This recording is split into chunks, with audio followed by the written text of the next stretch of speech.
I'm Weiling from UCLA. It took me 20 minutes to walk here. Okay, so our previous panelists all agreed that we have made, our societies have made some progress in human rights these decades, and especially in women's education and women's rights. But this is not surprised. This is not surprising, but it doesn't mean that we're approaching to a destination of gender equality. So my topic today is to look at the contemporary Chinese women intellectuals and to see how they build up their own self-consciousness in the fast-changing world and how they are evaluated socially and publicly. So before I start my formal presentation, I'd like to share a bit about my own personal history. So and also about China's modern history. So Chinese universities have played a significant role in the modernization process for China. So most of the leading intellectuals worked in Chinese universities, and they had contributed greatly to the modernity of Chinese society, and also to gender equality. I'm from a family, my grandparents worked in Peking University, one of the top universities in China, and the other one is Tsinghua. Those two are the most famous. So I lived in a huge complex where a lot of second and third generations of the founding fathers of Peking and Tsinghua universities lived. So when I was a baby, I felt I absorbed a lot of their spirits from since the 1930s, 1940s. So even though I was born in '89, I felt psychologically old sometimes. So I alternatively feel both old and young. So as I grew up, I felt, I might be a little bit different from my peers sometimes because I felt old. And I feel they don't associate them pretty much to the history, unlike me. So, and then I wanted to analyze this strange emotion and to make some more general analysis to this. So one day I met a professor in Peking University. He's already retired, and he gave a lot of speeches to university undergrads entitled "Are You Ready, Youth?" So "Are you ready, youth?" So not all youth students in universities can quite associate themselves with the society, with the larger society, to combine knowledge with responsibility. So my research wants to see who are the intellectuals I want to study, and they're like me, they're post-80s, and they're from urban middle class, and they're receiving or have received higher education, and they're competitive in their discipline. So this is the rubrics for the intellectuals I want to analyze. But also they have to be persistent. They have to have a persistent interest in learning. They have to be curious of knowledge, and also they should be conscious of academic integrity, and they hope that one day they'll have a public audience, a broad public audience. So why are they worth studying? Because women intellectuals today are being marginalized.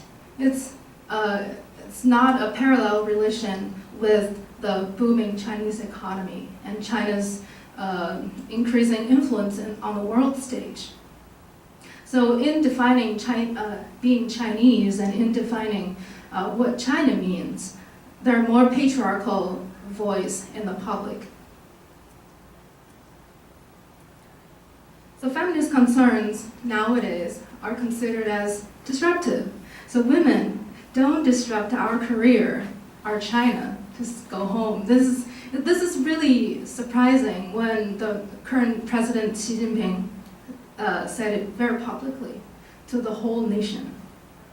So economic and authoritarian power are growing up, getting more weight. But is this imbalance temporary, or is it historical? So as I said, the 20th century China was mostly preoccupied with the idea of modernization, the actions to modernize the whole country. So economically, politically, educationally, and informationally, China has grown up a lot. But how about women and men relationship? This is more about a philosophical or epistemological concept of the modernity. So we can see a lot of changes that can represent or embody modernity in recent decades, but how about thoroughly examining the meaning, the philosophical meaning of modernity? So I use a theoretical framework called urban public sphere. So this phrase is from Habermas, who said public space is a European is drawn from the European societies. So between the authority, the state, and the civil society, there's a public space where intellectuals were independent, and they encourage themselves, or they're also encouraged by others, to announce their opinions, to be critical. So this is a very important element to help Western, European, and American society to grow with enough critical thoughts. But this is not a situation in China. So we all know that China has a long history, and the history, the old Chinese empire was formulated around a group of intellectuals who are at the same time bureaucrats. So their role at that time, for thousands of years, was to integrate civil society with the state. So they're basically a linker between the two.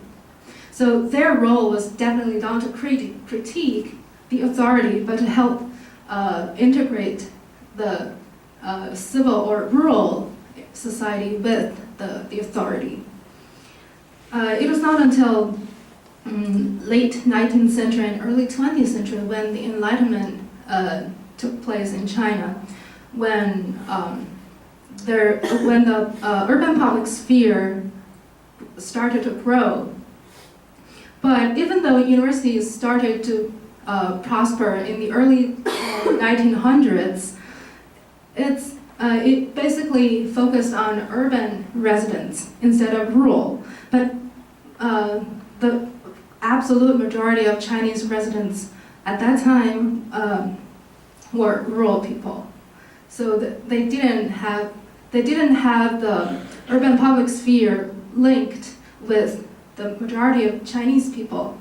So even though the public sphere grew a little bit, when the government didn't have enough attention to control the whole country, the public sphere was disengaged with most of Chinese people.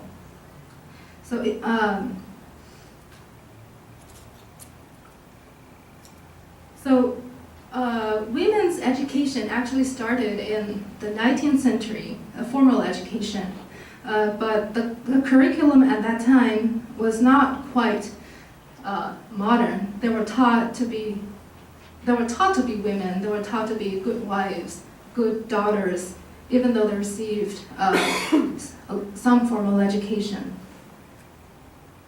And then hundreds of Chinese male intellectuals went abroad, or they were sent abroad first to Japan and then to Europe and America to study.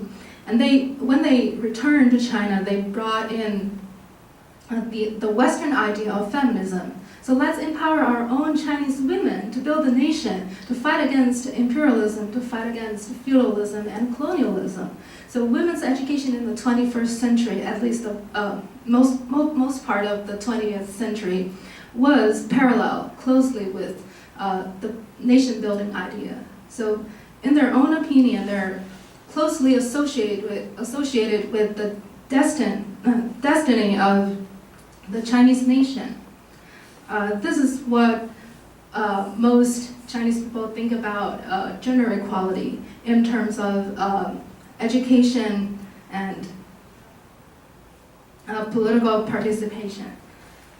However, the old feminist thought does not quite apply to the modern society, because after 1978, when China opened up, there is another important policy called one-child policy. So I'm one of them. I'm one of the singleton daughters in cities. I'm brotherless. So within the household, the patriarchal structure was heavily attacked by this policy. So because I'm the only child, all the investment was on me. But at the same time, the massification of higher education also made the level of intellectual thought, the level of integration between knowledge and public responsibility lowered. So, as I said, when people get more higher academic degrees, it doesn't mean that people are more, or girls are more, feel more responsible for learning about history and attach themselves to the larger society. So this is a contrasting pictures for Women's Day in March the 8th. So the above is from Google. The lower one is from Baidu, a Chinese version of Google. So you can see when the world's women are celebrating their professionalism, Chinese media are more interested in making women more like an object in order to show their respect to women. So briefly concluding my presentation today. So in the 20th century, the relationship between men and women is becoming a stronger factor that influenced gender equality that's barely addressed in the past. So as Emma Watson, Julie mentioned, Emma Watson proposed the he for she idea for gender equality. I think in China's case, and probably in other countries too, it's also important to promote a she for she, because sometimes young women like me or my peers are not so courageous to speak out, to have our voice heard in many sex-related issues. So I think for a more advanced concept of modernity and also more advanced practice of modernity, it's very important to have something like she for she. But he for she is also important. Thank you for listening.